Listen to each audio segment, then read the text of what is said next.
मैत्रिणींनो, मी प्रियंका तुम्हा सर्वांचं माझ्या नवीन अशा एका व्हिडिओमध्ये स्वागत आहे। आज आपण पाहणार आहोत की सेल्फ कर्ल्स कसे करायचे, तेही कोणतेही कलर न यूज करता। मी हे कर्ल्स जे तुम्ही पाहू शकता मी ते स्ट्रेटनरनी केलेले आहेत आणि ते स्ट्रेटनरनी कसे करायचे, कोणतं स्ट्रेटनर यूज करायचं हे सर्व आपण या व्हिडिओमध्ये पाहणार आहोत। तर चॅनलवर नवीन असाल तर चॅनलला सबस्क्राइब करा, कारण आपल्या चॅनलवर असेच हेअरस्टाईल मेकअप जे रिलेटेड व्हिडिओ आहेत ते आपल्याला पाहायला मिळतील। तर तुम्ही स्ट्रेटनर यूज करणार आहे वेगाचं, आणि हे स्ट्रेटनर खूप अफोर्डेबल आहे, म्हणजे कमीत कमी किमतीमध्ये तुम्हाला भेटून जाईल आणि ह्याच्यापासून आपण स्ट्रेटनिंग पण करू शकतो आणि कर्ल्स पण करू शकतो। तर ते कसं यूज करायचं आज मी या व्हिडिओमध्ये तुम्हाला सांगणार आहे। आपण इथे आता कर्ल्स करायला स्टार्ट घेतलेला आहे। आता कर्ल्स करण्यासाठी आपण असं छोट्या छोट्या सेक्शन म्हणजेच की 2 फिंगर सेक्शन काढायचे आहे। 2 फिंगर म्हणजे आपल्या 2 बोटाचं जेवढं लेंथ राहते त्यानुसार तुम्ही असं सेक्शन घेऊन त्याला थोडंसं दी स्ट्रेटनिंग करून घ्या। आता इथे मी ऑलरेडी केसांना काही ब्लू ड्राय वगैरे काही केलेलं नाही आहे, फक्त मी ह्याला स्ट्रेटनिंग एकदा मशीनने प्रेस करून घेते प्रॉपरली, तुम्ही बघू शकता व्हिडिओमध्ये टाईटली। आणि आता आपण कर्ल्स करणार। आता कर्ल्स करण्यासाठी काय करायचं की आपलं स्ट्रेटनर आपल्या आतल्या बाजूने ठेवून आपली जी केसाची बट आहे ते बाहेरून आतमध्ये खालच्या प्लेटवरती घ्यायची आणि त्याला त्या दोन्हीमध्ये लॉक करून असं टाईटली प्रेस करायचं। तुम्ही व्हिडिओत पाहू शकता की मी कशा पद्धतीने करत आहे कर्ल्स। मी इथे अजून एक सेक्शन घेऊन दाखवते तुम्हाला करून, नीट लक्ष देऊन बघा। मी 2 फिंगर सेक्शन घेतलेलं आहे, टेलकोमनी सेक्शन काढून प्रॉपरली घेतलं मी। आता त्याला स्ट्रेटनिंग केल्यानंतर असं बाहेरून स्ट्रेटनरच्या आतमध्ये घेतलेलं आहे, खालच्या प्लेटवरून बाहेर काढलेलं आहे। घेताना पण व्यवस्थित घेऊन त्याला मी पूर्ण प्रेशराईजने टाईटली प्रेस करणार आहे, जेणेकरून की ते आपले प्रॉपर असे कर्ल्स बनतील। तर तुम्ही व्यवस्थित जर त्याला प्रेस केलं तर तुमचे कर्ल्स असे सुंदर दिसतील। जर तुमच्याकडून थोडं जरी लूज पडलं तर असे लूज कर्ल्स बनले जातील। जर तुम्हाला जास्त वेळ असे आपले कर्ल्स टिकवायचे असतील तर तुम्ही थोडंसं टाईटली प्रेस करून घेऊ शकता। फक्त तुम्ही कर्ल्स करताना तुमच्या चेहऱ्यावरती भाजेल याची काळजी घ्या, कारण की स्ट्रेटनर हे खूप तापलेलं राहतं, त्यामुळे ते लगेच भाजलं जातं। तुम्ही व्हिडिओत अजून एकदा मी तुम्हाला सांगते की कशा पद्धतीने करायचं।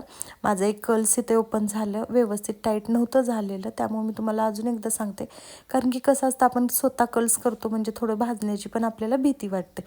आता प्रॉपरली प्रेस करून घ्या, जे सेक्शन तुम्ही काढले त्याला टेलकोमनी व्यवस्थित कोंब करा आणि नंतर त्याला तुम्ही स्ट्रेटनरने एकदा दोन्ही प्लेटच्या मध्ये ठेवून प्रेस करून घ्यायचं इक्वली।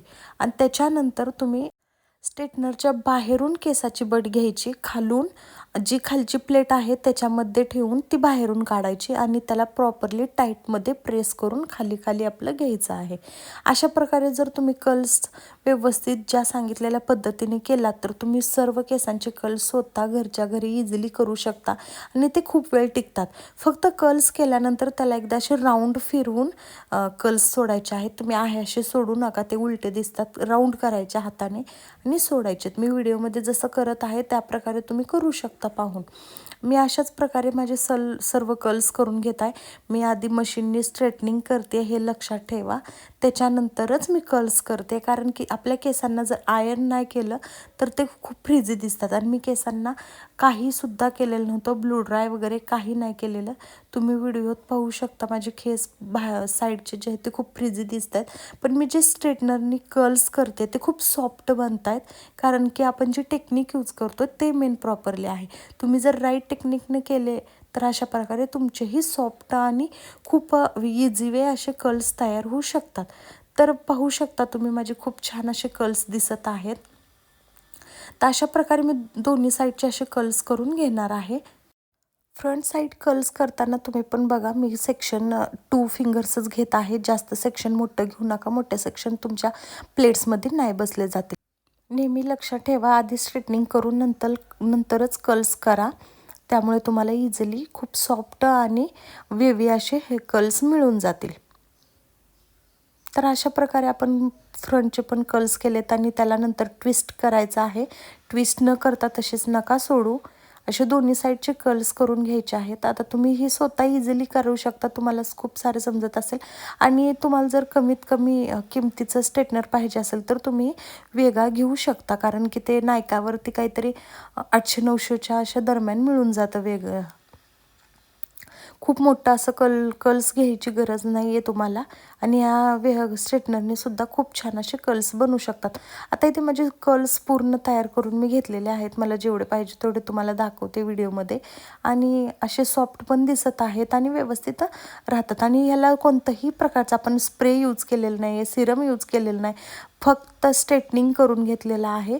आणि त्याला नंतर आपण कर्ल्स करून घेतो आहेत. फक्त मी केसांना शॅम्पू आणि कंडिशनर केलेला आहे, बाकी काही नाही. मी सिरमसुद्धा अप्लाय नाही केलेला आहे. त्यामुळे तुम्ही पाहू शकता किती सुंदर असे कर्ल्स झालेले आहेत. जर तुम्हाला हा व्हिडिओ आवडला असल्यास आपल्या चॅनलला नक्की सबस्क्राईब करा. आणि तुमच्या ह्या अशाच मेकअप लवर किंवा हेअरस्टाईल लवर ज्या फ्रेंड्स आहेत, मैत्रिणी आहेत, त्यांना हा व्हिडिओ शेअर करा. आणि तुम्हाला व्हिडिओ कसा वाटला नक्की कमेंट बॉक्समध्ये सांगा. आणि नेक्स्ट व्हिडिओ कोणता पाहिजे त्याबद्दलही सांगा. आपण नेक्स्ट व्हिडिओ त्याच्यावरती घेऊन येऊया. तर धन्यवाद.